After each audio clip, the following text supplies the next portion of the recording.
the back men's volleyball team. Ayun. Wow, champions ulit. Okay, so the Savior Athletic Achievement Award is the highest honor an Atenean athlete can receive for her athletic achievements during the course of her representation of the Ateneo. This recognition is awarded by the University Athletics Office and is only given to student athletes who have shown athletic excellence and above-par ambassadorship while representing the Ateneo in her sport, creating an undeniable positive impact not only on the Ateneo community but on the nation as well. The awardee should be a living testimony to why sports is part of the Ateneo life, because qualities and virtues of a true Christian are also built in the sporting halls. The awardee should exemplify the notion of matches while showing leadership and integrity in her sport, and at the same time be able to comply with academic demands of the school. Alright, and this year we have 2 awardees for this new Savior Award. And first, we have a video. We have a video of our first awardee who maybe wasn't able to make it tonight.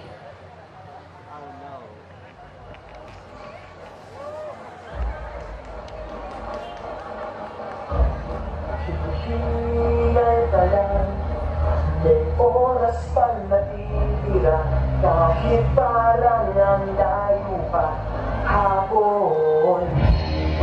Halangan ka man, sumalakay man mga patay, dagat pangingin man hinihintay. Hapon, hapon, dehado kung dehado para sa pagmagagalos ko kung titiklop ka lang. Titiklop ka lang, matalo kung matalo, huwag ka sanang magkakamali. Suko na lang, puso ialay sa laban, kapalit ay tagumpay.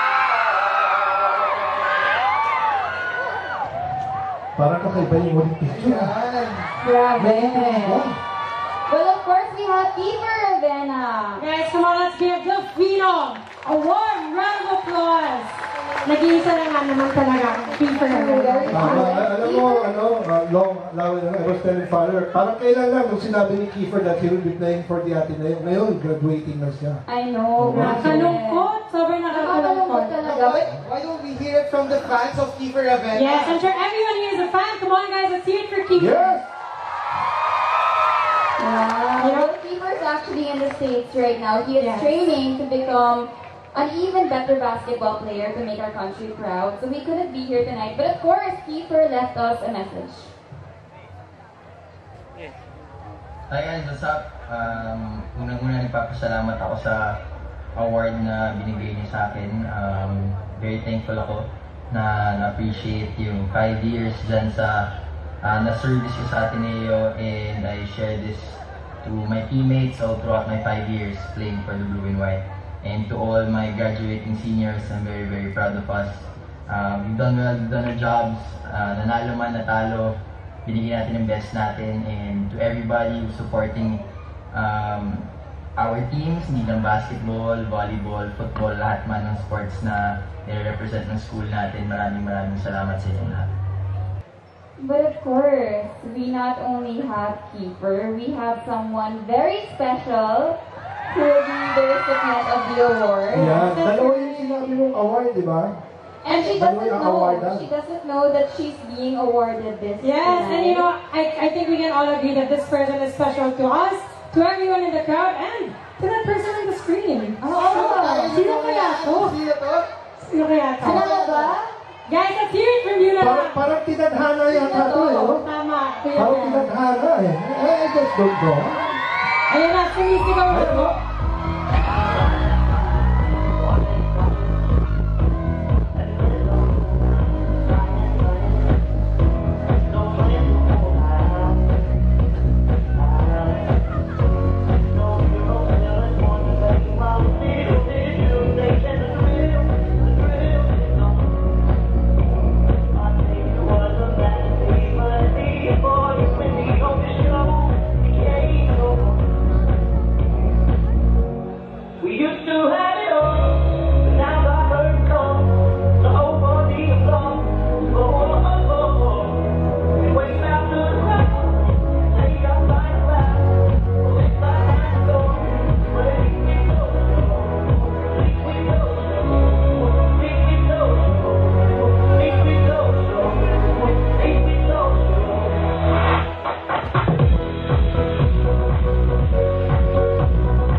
Eliza Valdez.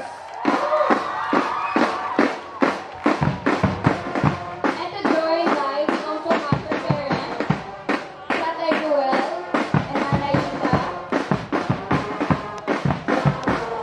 Graduation or graduation live.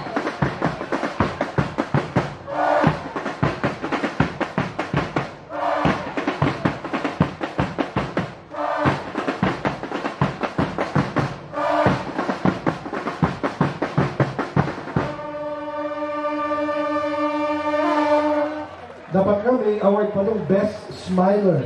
True, best Diba? For smile. sure, manalo yun si Eliza for that. Oo. And before you leave the stage live, somebody actually wanted to give you flowers, but he wasn't here tonight, so he made some thoughts live. He made us get it. Sorry naman po, hindi ako phenom at hindi ako kasing galing mag-basketball. Pero siguro mas maganda naman ako dun sa Yeah. These are from the other awardee, Kiefer Avena. Ayaw maniwala, oh.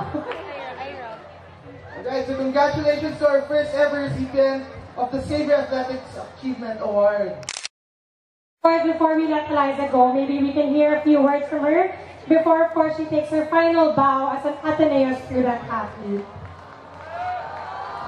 Wow, there are tears all over this place tonight.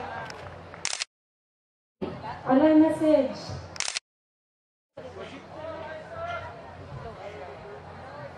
Good evening po! Hi! Okay pa ba tayo? On behalf of the Ateneo Women's Volleyball Team, we would like to thank everyone for all the support.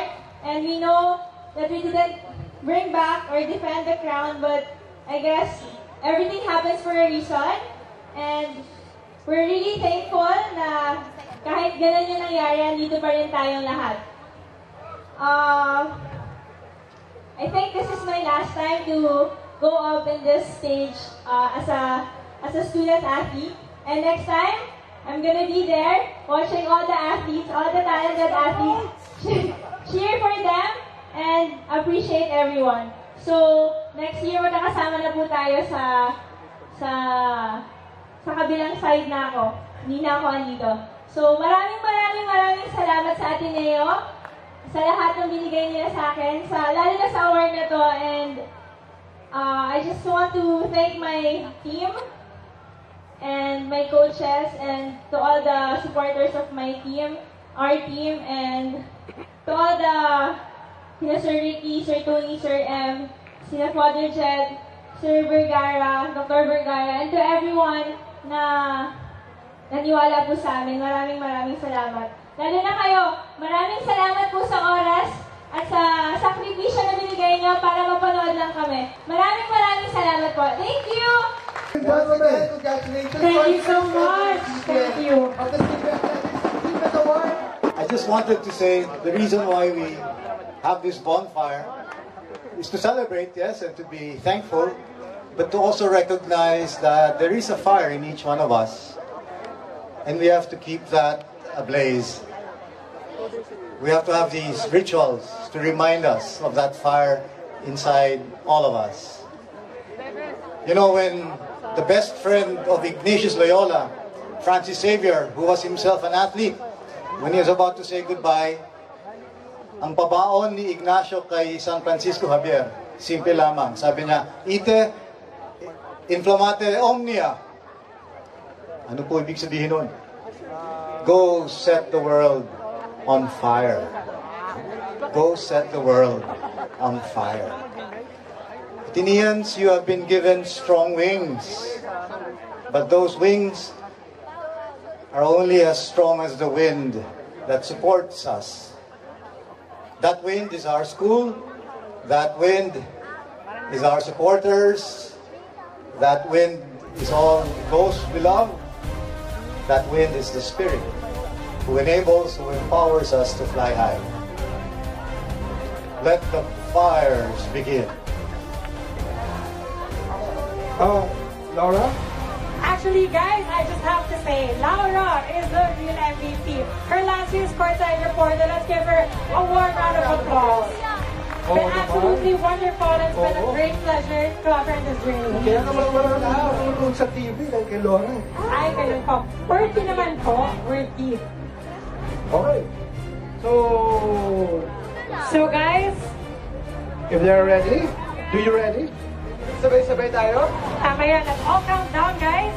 So are our MVPs in place? Are they by the bonfire? Just wait for a few. Ayan, we'll just wait for the brass band to be on stage.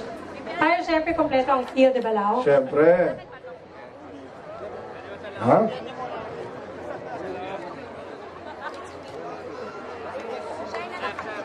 Tay-tay lang. Okay, guys? All right. So are we ready? Do you ready? Guys, do you ready?